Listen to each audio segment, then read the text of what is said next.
Okay. Yeah. So, Joe, if you could tell us a bit about the apartment service and how the TAS Alliance came out of that, why you launched it, and what you're looking to achieve with it. Absolutely. So Charlie McCrow, who is our CEO, had a dream, basically, probably about 10 years ago, of making sure that people could sell globally without actually having to have a global sales force that they're paying for themselves. So what happened was about a year ago, he started to put some feelers out for the TAS Alliance.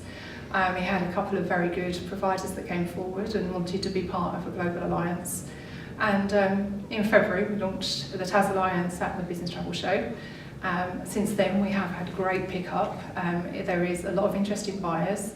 They don't want to just buy from the big global brands. They want to have some different opportunities with people that maybe have independent products as well as brands. And that's what we've basically done. We've put together the independent suppliers into a global alliance. And are we talking about anything from single owner operators with one building through to what's your kind of upper end in terms of scale? There isn't any upward, and actually there probably isn't any downward. We're talking to people that maybe have 10 apartments in one particular location that isn't a primary location, maybe it's a tertiary location but still has a need. We're also talking to people that cover complete regions or actually complete continents. So very recently we've signed the Go network, which represents over 15 key suppliers in the Americas, which includes Furnished Quarters, Synergy, Murphy's corporate housing in Houston, and they're representing 10,000 apartments.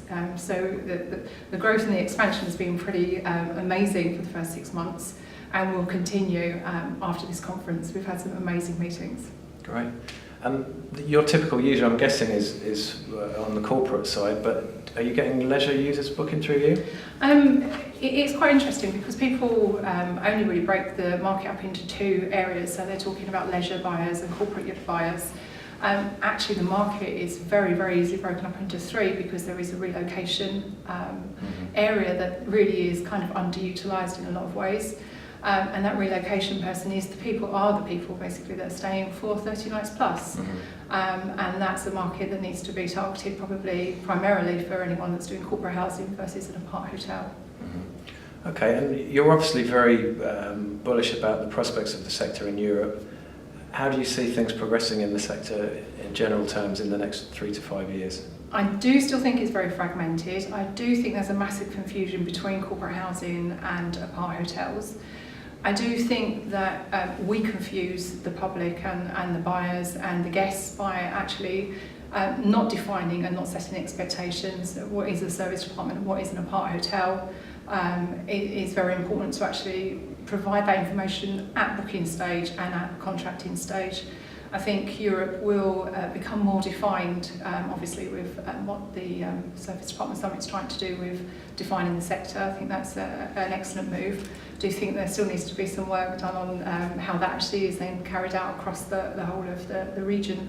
I think Europe's growth will be through tertiary cities or through brands actually coming in and taking over buildings that potentially were hotels that weren't doing very successfully, that they want to change into apartments.